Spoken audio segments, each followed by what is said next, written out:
We shall be known by the company we keep, by the ones who circle round to tend these fires. We shall be known by the ones who sow and reap the seeds of change alive from deep within the earth. It is time now. It is time now that we thrive. It is time we lead ourselves into the well. It is time now, and what a time to be alive. In this great turning we shall learn to lead in love. In this great turning we shall learn to lead in love. We shall be known by the company we keep, by the ones who circle round to tend these fires. We shall be known by the ones who sow and reap the seeds of change alive from deep within the earth. It is time now. It is time now that we thrive. It is time we lead ourselves into the well. It is time now, and what a time to be alive. In this great turning we shall learn to lead in love. In this great turning we shall learn to lead in love. In this great turning we shall learn to lead in love. In this great turning we shall learn to lead in love.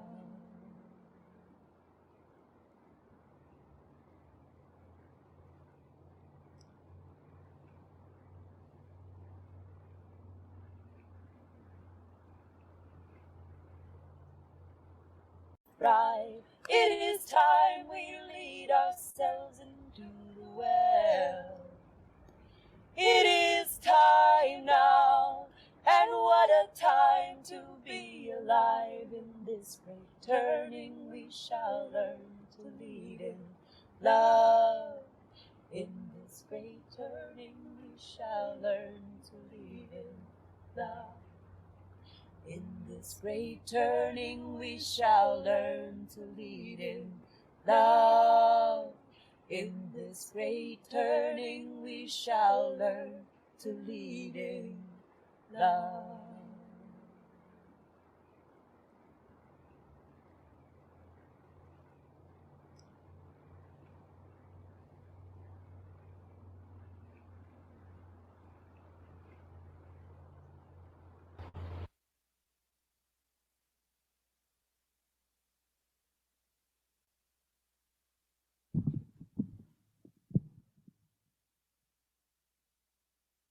Good morning. My name is Sandy Wallin, and I'll be leading today's service. Barley Donahue will be presenting our message this morning. Our opening words this morning are "To Learn More About Being Human" by Erica Hewitt. Welcome to this morning, this day, and this opportunity to be together in community, which is a time of joy, comfort, and sometimes challenges. This Unitarian Universalist congregation is a place where we come to learn more about being human. We're not here because we've figured out life's questions or because we think we've got it right.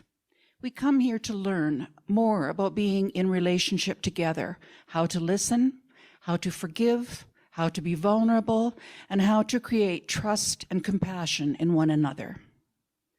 And so I just want to welcome you with, live from Fellowship Hall, it's our LCUUF Sunday service.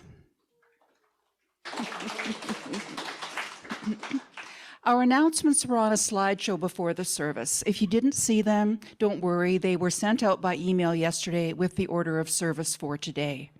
A few notes. Our building is open to all in-person services. We continue to offer our service on Zoom each Sunday for those who are unable to attend in person. Wearing masks in the fellowship building is strongly encouraged but not required at this time. And now a special welcome to our visitors. If you are visiting with us for the first time or have returned or reconnected with us after a long absence, we invite you to say your name and tell us where you're from. If you're on Zoom, use the Zoom raise your hand feature, or just turn your video on and wave your hand and we'll ask you to unmute. If you're in the room, just raise your hand. We'll start with the people in the room. No newbies?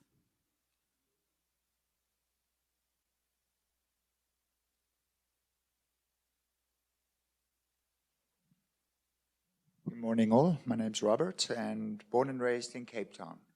I'm now a permanent resident here. Well, welcome. Welcome. Any others? Okay. Now let's switch to those on Zoom. Anyone new there? I don't see anyone.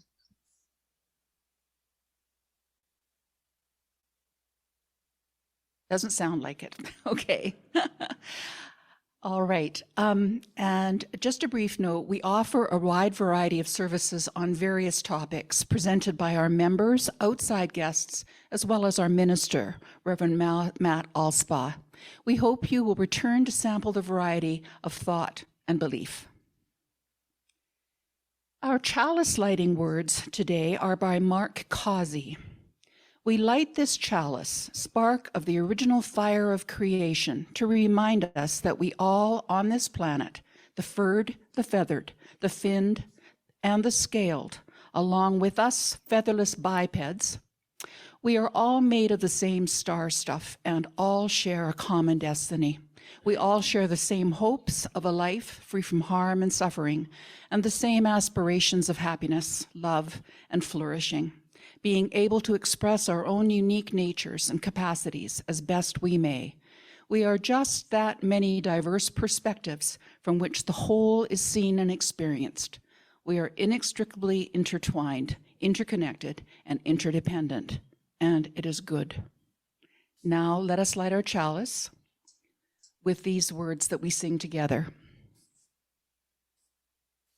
We kindle this light in celebration for the life that we share.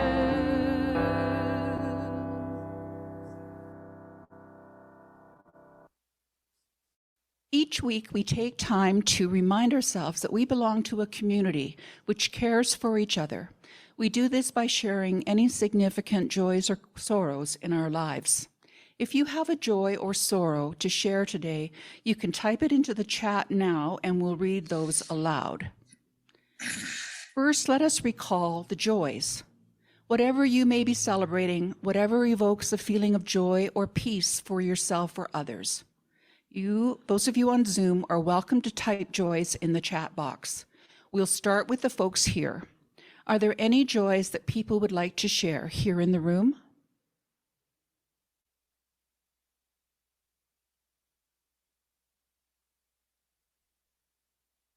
Joyce?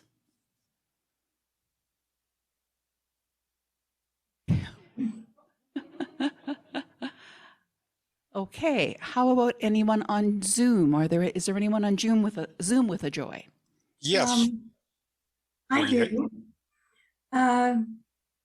Today at La Bodega from 12:30 to 5, there is the Tarahumara project, collecting warm clothing, sweaters, coats, school supplies, and cash for the children's clinic, the indigenous school, and to help bring the goods of the Tarahumara artisans to the Feria del Arte. And there are several more joys from Colleen Berry. Joy to be on my way to see family and friends on the East Coast today for 2 weeks, hoping there are still some fall colors to see. From Barley, Donahue, joy. a shout out to my brother-in-law, Kevin McKiernan, who had a successful heart surgery last week.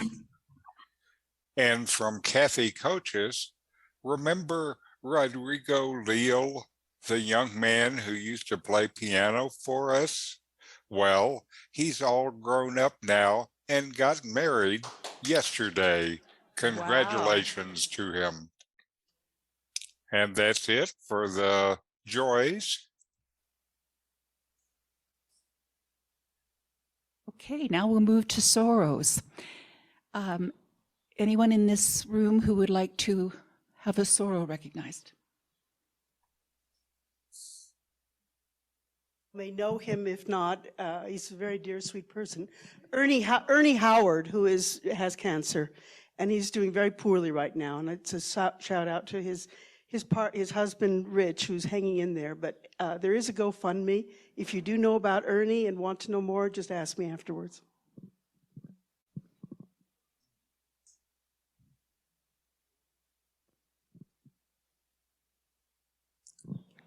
Hello, I am Francisco. My sorrow or concerns is because Janice, my boss, be sad because our brother Krur be in the hospital, and our son John, he have 66 years old.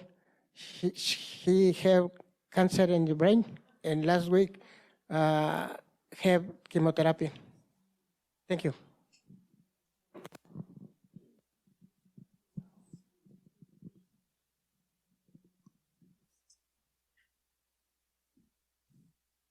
Are there any sorrows from the people on Zoom? Yes, from Colleen Berry. Concern for the women of Iran who are battling to procure basic human rights and not be forced to conform to whatever the morality police tell them they should be doing, wearing, or saying. And then from Janice Kimball, it is with great sadness that I share with my Unitarian family that my oldest son, John, had a massive tumor removed from the center of his brain. He may have had this tumor for most of his life. He just finished chemotherapy and his prognosis is not good. I'm not able to talk about it at this time. Please send healing energy his way. Gracias. And that's it. Thank you. And this candle from our care team represents those sorrows that are too raw, too difficult for us to share aloud. So many of us have had losses, partners, children, grandchildren, pets, losses that remain present with us every day. So many of us have burdens, anger, fear, and frustration. All of those things that weigh heavy on our hearts. We light this candle for all those unspoken sorrows. Let us share a moment of silence to hold in our hearts both the sorrows and the joys that have been shared this morning.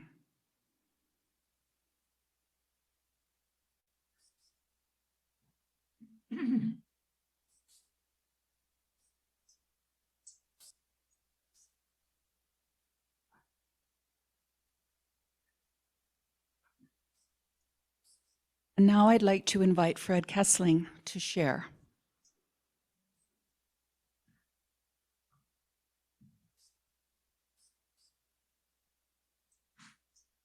Good morning. Sunday, 2 weeks ago, Reverend Matt and Chris Gang gave a motivating presentation, The Great Leap of Faith, considerations of what is possible if we as a fellowship are willing to dedicate our financial resources to turning our beliefs into actions. This morning, I want to share a few thoughts on why I, as an individual, choose to pledge financial support to our Lake Chapala Unitarian Universalist Fellowship.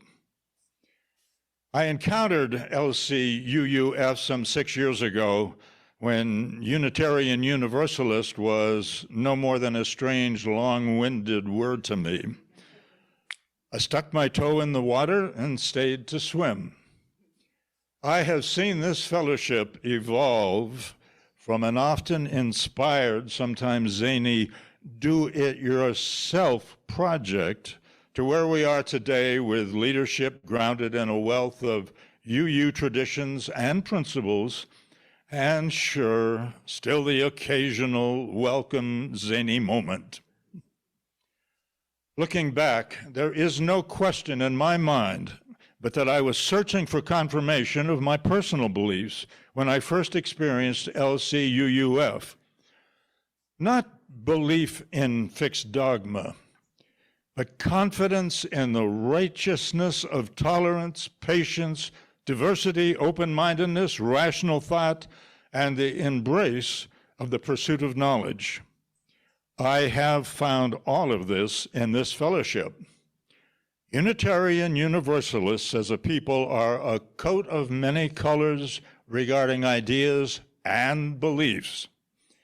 Whether I know you personally or not, whether I particularly agree with your worldview, I very much appreciate all of you who are the seekers of knowledge and of whatever universal spiritual truths there may be in this cockamamie glorious universe.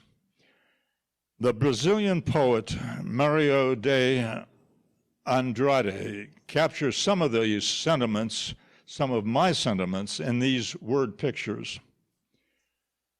I want to live next to human people, very human, who know how to laugh at their mistakes and who are not inflated by their triumphs, and who take on their responsibilities.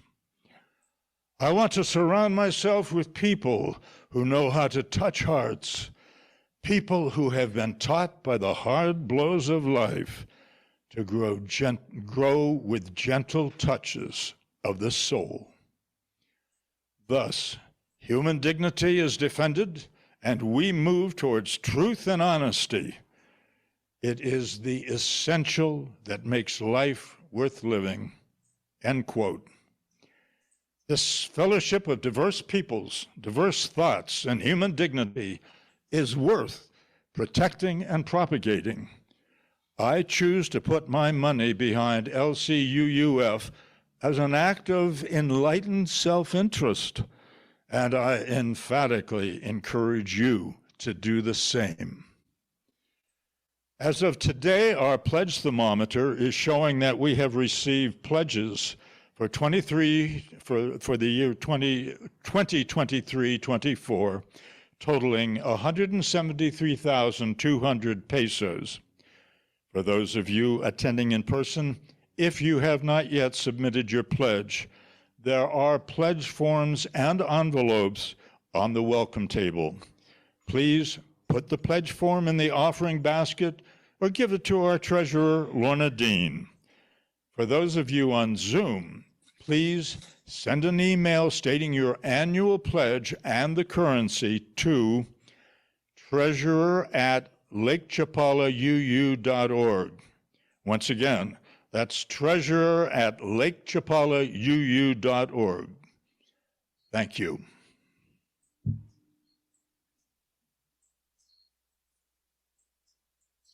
Thank you, Fred. The purpose of this church is to encourage all who gather here to grow more generous in spirit and in action. This is the great end of all the world's faith traditions, to bring the human being closer to the divine by acts of creation and compassion. We now take an offering that allows us that all-important generosity of spirit, an offering that will support this church and its ministries. The gifts of the congregation will be most gratefully received.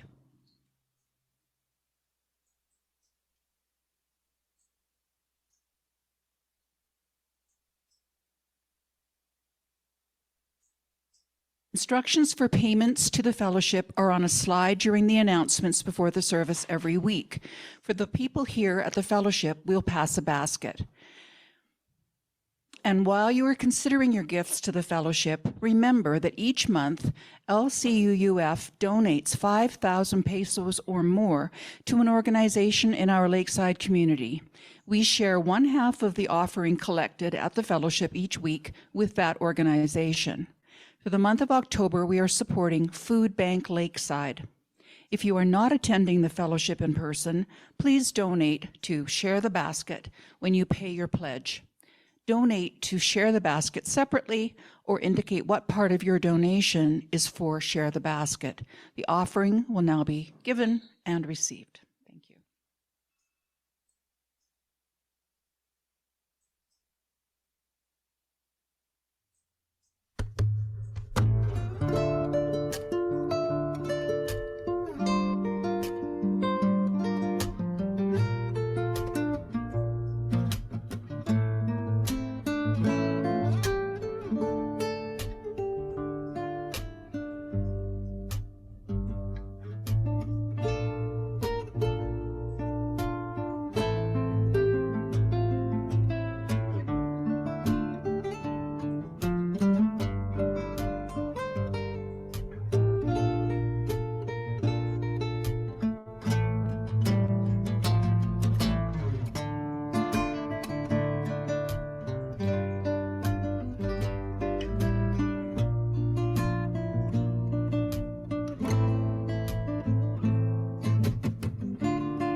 Some of you may recognize that song was made famous by Ricky Martin. I didn't realize when I chose it that we have our very own Ricky Martin in our fellowship. So it was a good thing. Prior to our sermon today, I want to give you a brief introduction to the concept of ethical eating. Did you know that in 2011, the General Assembly of Unitarian Universalists adopted an action plan and process entitled UUA Statement of Conscience on Ethical Eating? This statement comprises 14 parts and is too lengthy to quote here, but for purposes of today's theme, seeing animals, I'll summarize 4 salient points here. Eating ethically requires us to be mindful of the miracle of life we share with all beings. We strive to choose foods that minimize harm and are protective of the environment, consumers, farmers, and those involved in food production and distribution. What we eat has broad implications for our planet and society. Our values, principles, and integrity call us to seek compassion, health, and sustainability in the production of food we raise or purchase. Aggressive action needs to be taken that will ensure an adequate food supply for the world population, reduce the use of energy, water, fertilizer, pesticides, and hormones in food production, mitigate climate change, and end the inhumane treatment of animals. Our eating habits must evolve to include more locally grown, minimally processed foods. Some of us believe it is ethical to eat only plants, while others believe that it is ethical to eat both plants and animals. We encourage a knowledgeable choice of food based on the demands of feeding a growing world population, health effects of particular foods, and consequences of production, worker treatment, and transportation methods. we affirm that the natural world exists not for the sole benefit of one nation, one race, one religion, or even one species, but for all.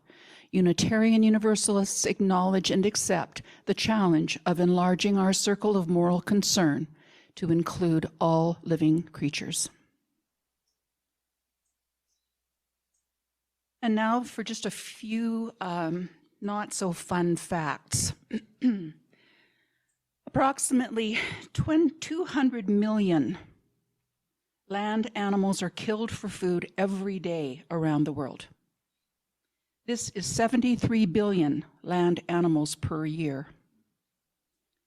Including aquatic animals killed for food, the total is closer to 3 billion animals killed per day, or 1.2 trillion per year.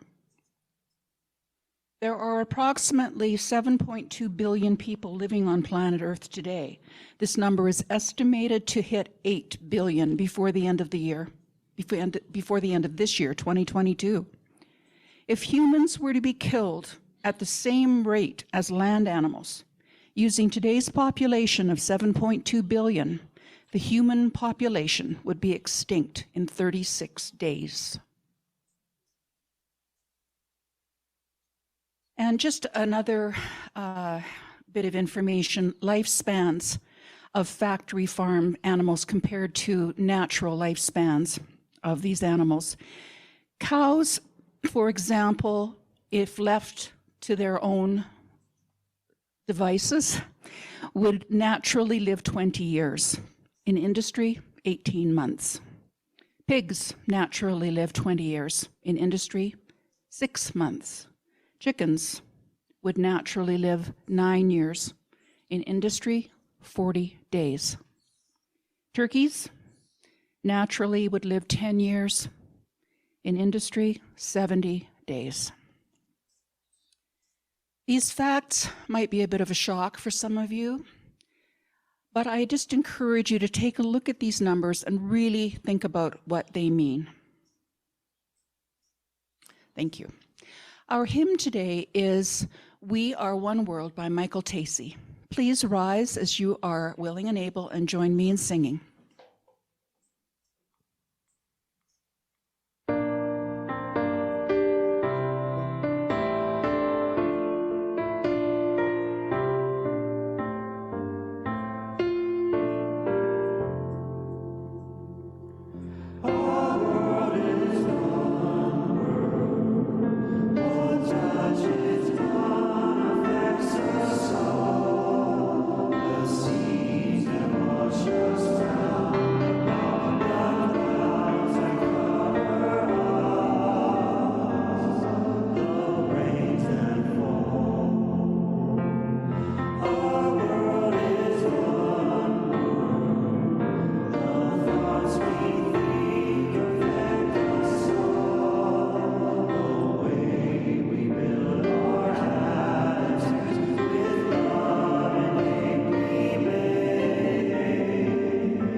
I will now turn the podium over to Barley Donahue for part one of her presentation, Seeing Animals Moving Toward Ethical Eating.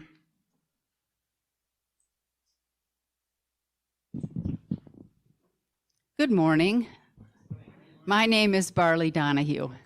The basis of this sermon was borrowed from a talk given by Elizabeth D. Koo at the Buckman Bridge UU Church in Jacksonville, Florida on November 3rd, 2019.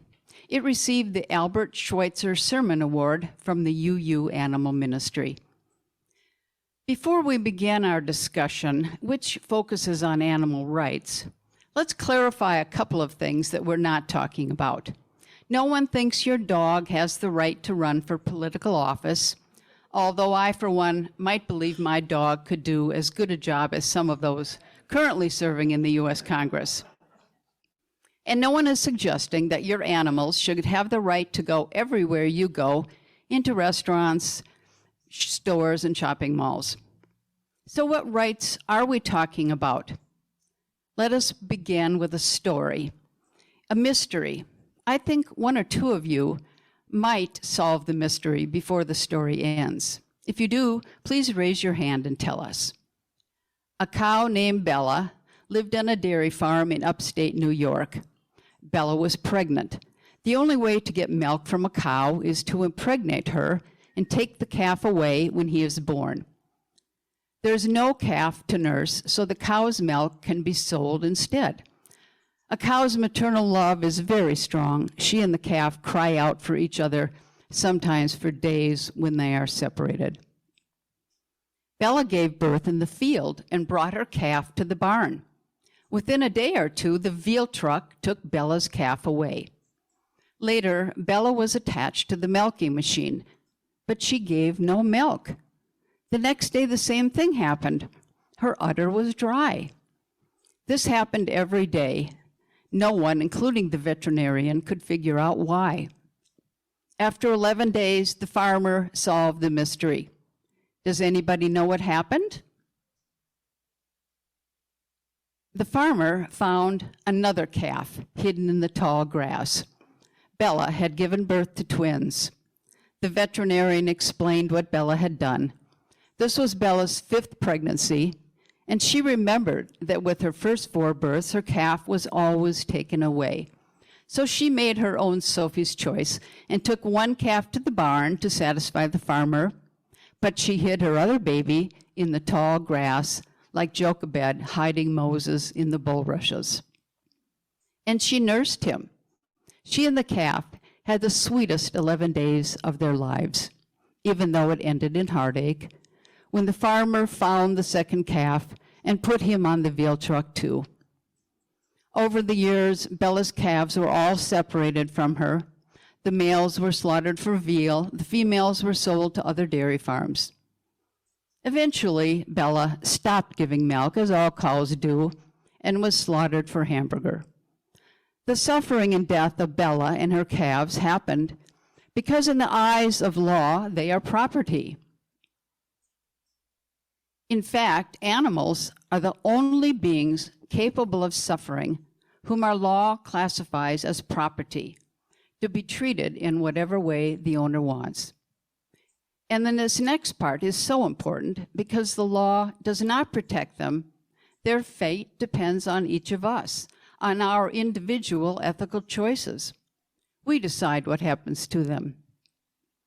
I am here today to respectfully suggest that all of us as individuals end the exploitation of animals in our lives. I know that some of you are vegan, so for you, I am preaching to the choir. But for those who aren't vegan, maybe you've wondered, what is this all about? Why are people vegan? Why would anybody turn down meat, eggs, and dairy? I would like to offer for your consideration one of the primary arguments in favor of including animals in the moral community. I realize that when I have presented this argument, then it's your choice whether to accept it or reject it. I ask only that you listen with an open heart and an open mind. Why do I say the law doesn't protect animals? Don't we have statutes prohibiting cruelty? Yes, but of all the animals cruelty cases reported, only 2 to 5% result in criminal charges.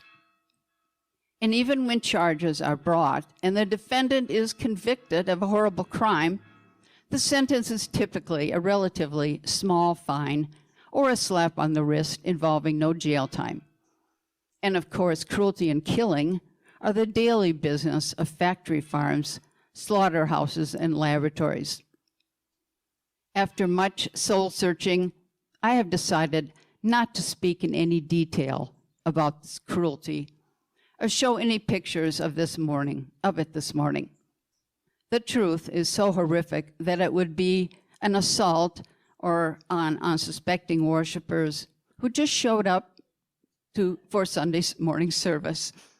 But if you are, in the words of Ted Kennedy, someone who sees wrong and tries to right it, who sees suffering and tries to heal it, I invite you to read Peter Singer's book, Animal Liberation. The book is available from Amazon Mexico for about 350 pesos.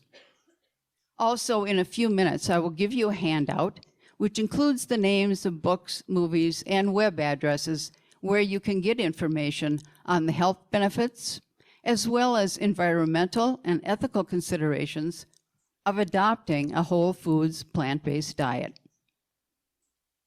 What is the philosophical, theoretical basis for the argument that we should not exploit animals?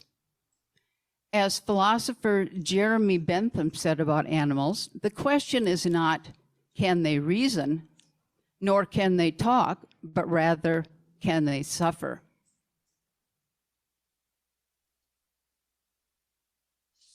When the suggestion is made that we should not exploit anyone who can suffer, our minds begin to cast around for some qualifying characteristic for non-exploitation, a characteristic that lets us exclude animals. Is the ability to suffer, you went too fast for me, is the ability to suffer the characteristic that entitles a being to non-exploitation? Many people resist this idea because it lacks merit, not because it lacks merit, but because eating animals is so strongly ingrained in our habits, traditions, and taste preferences. Meat was in our baby food, and we are eating it before we could talk. We don't want to give up hamburgers or roast beef or barbecued chicken or crispy bacon, cheese, or eggs. And these industries enable us in our desire to keep eating animals. We never see the slaughterhouse or the factory farm. We see meat, bloodless packages wrapped in cellophane at the supermarket. These industries have even lobbied successfully for legislation making it a crime for anyone to take videos inside a slaughterhouse or factory farm. They have created vast programs of deceitful marketing to make us feel better about exploiting animals. Words like organic, humanely raised, free range. Don't be fooled. Everything inside us and outside us conspires against us seeing these animals. The only way to see them is to make up our minds that we will see them by opening up our eyes to the reality of factory farming and the cruelty of slaughterhouses. So what suggestions does your mind have for us today to allow us to continue eating animals? Adequate intelligence, the ability to speak, the ability to participate in the social contract by owing duties to others. Souls. What about the suffering plants? Status as humans, animals are here for our use. You might say the characteristic that matters is intelligence, the ability to speak, or the ability to participate in the social contract by owing and fulfilling duties to others. But do we give greater rights to more intelligent humans at the expense of less intelligent humans? No. Also, please consider a human who has suffered a severe brain injury, either before or after birth. They may experience profound cognitive deficits that may be unable to speak, and they may be incapable of fulfilling their duties under the social contract. But that does not mean we can exploit them. We can't conduct painful experiments against their will. What about the soul? Isn't that the characteristic that matters? Let me ask you this. When in the long history of evolution did the soul evolve? develop? Did all the great apes evolve souls? Or did the soul appear as a mutation, just as our species arose, so that none of the animals have souls, but all humans do? Darwin also demonstrates the fallacy of the argument that animals were put here for our use. If they were put here for our use, what were they doing for 250 million years before we arrived on Earth? I mean, were they practicing being here for us? Don't plants suffer? So isn't it just as wrong to eat them? There is no evidence that plants have a central nervous system, which is a prerequisite to experiencing pain. And even if plants could suffer, we should still eat plants instead of animals. Why? Because animals eat plants. If we eat an animal in this imaginary world where plants suffer, then we cause the suffering of that animal, and we cause any suffering experienced by the plants which that animal ate. What about the fact that we are human? Doesn't that entitle us to exploit animals? We are humans and they are not. Let's eat them. Is this idea anything more than rank tribalism or speciesism? The notion that we should only take care of our own, that we owe no duties to anyone different from us. In the final analysis, I suggest that it is the ability to suffer that matters. The purpose of pain is to avoid injury and to preserve life. So the animal's capacity for pain is precisely the characteristic that should exempt them from exploitation. I'm going to try to remember to go to church down there. You can maybe see me. I'll wave to you. Better. I'll wave to you. What do you mean remember? We will now take a short break from Barley's talk to watch a video about a man in Germany, Jorg Berge, who is known as the mustached farmer. Jorg has an animal sanctuary and a very special bond with cows, as you will see.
What does all this have to do with Unitarian Universalism?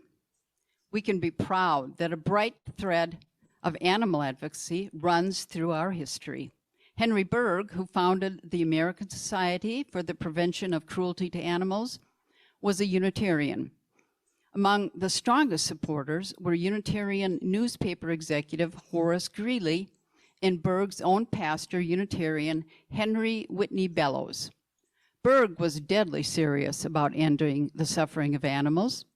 He once climbed up on a roof and dropped down like Batman through the skylight into the middle of a dogfighting ring, with the dogfight in progress, to save the dogs and arrest the perpetrators. He once physically placed his body between a cruel driver and the horse the driver was viciously beating. Animal abusing industries called him the Great Meddler, and he wore that title as a badge of honor. Our great transcendentalist, Ralph Waldo Emerson, was an ethical vegetarian. He wrote this regarding humankind's violence towards animals. You have just dined, and however scrupulously the slaughterhouse is concealed in the graceful distance of miles, there is complicity.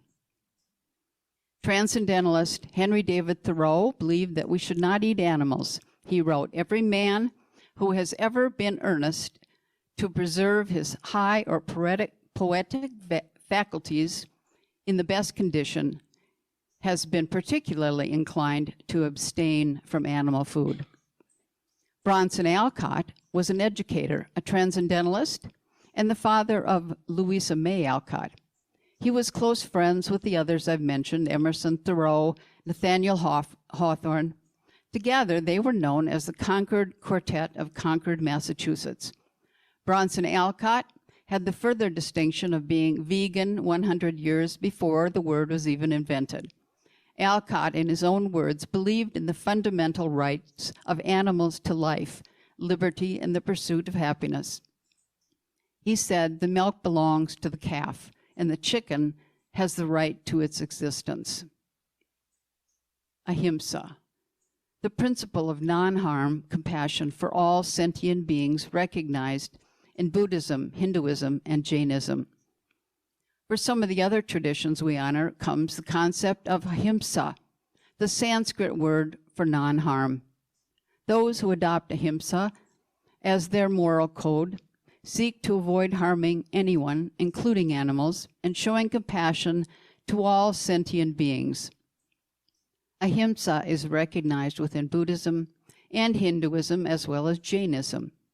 The Jains are so devoted to ahimsa that they wear a mesh cloth covering the mouth and nose so that they do not even risk killing a tiny insect by inhaling it.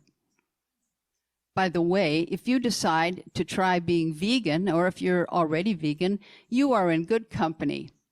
Other notable vegans include Mahatma Gandhi, was an Indian civil rights activist, Coretta Scott King, wife of Martin Luther King, and son Eric Adams, mayor of New York City, Al Gore, former U.S. president, vice president, Bill Clinton, former U.S. president, Cory Booker, U.S. senator and 2020 presidential candidate, Angela Davis, American political activist and scholar, Arnold Schwarzenegger, actor and former governor of California, Greta Thunberg, climate activist, Venus and Serena Williams, U.S. tennis champions, Martina Navratilova, tennis champion, Carl Lewis, 9-time Olympic gold medalist, Colin Kaepernick, U.S. football player, Jon Stewart, comedian and The Daily Show,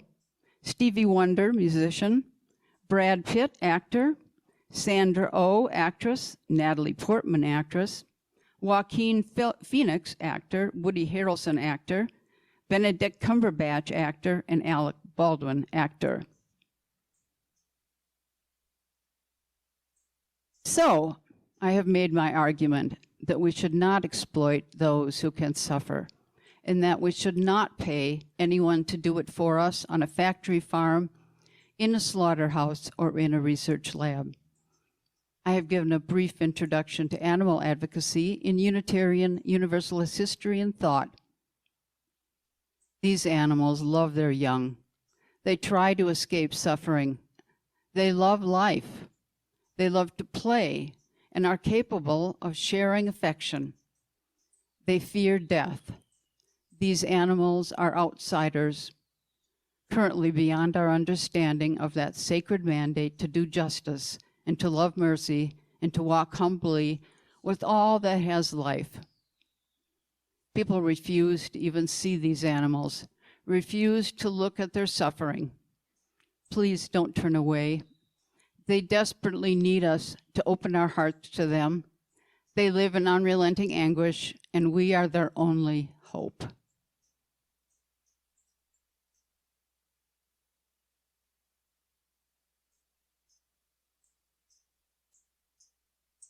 Our closing words are, "Go in peace, seeking justice" by Jim McGaw. When I say go in peace, I don't mean go in mindless oblivion. When I say go in peace, I don't mean go without challenging yourself or others. When I say go in peace, I don't mean go in utter ease and comfort. When I say go in peace, I mean go in peace, seeking justice. I mean go in peace, committed to equal rights and opportunities for all. When I say go in peace, I mean go in the peace that is created when together we build communities of true solidarity, deep compassion, and fierce, unrelenting love. Go in peace.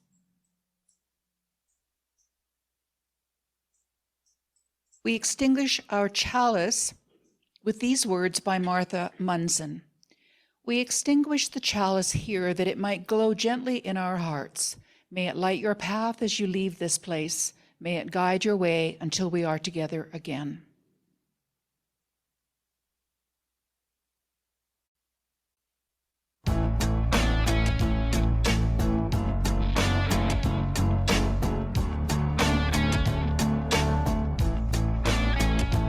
Meat Free Monday, it's a fun day, and it's happening all around the world. Meat Free Monday, it's a fun day, and it's happening all around the world. Think about the future, how the world will be. If we don't do something, we face calamity. Think of greenhouse gases, melting polar ice, ocean levels rising, better not think twice. Meat Free Monday, it's a fun day, and it's happening all around the world. Meat Free Monday, it's a fun day, and it's happening all around the world. Think of too much livestock warming up the land. Gotta think of answers, gotta have a plan. Think about the future, how the world will be. If we don't do something, we face calamity. Meat Free Monday, it's a fun day, and it's happening all around the world. After Sunday, Meat Free Monday, and it's happening all around the world.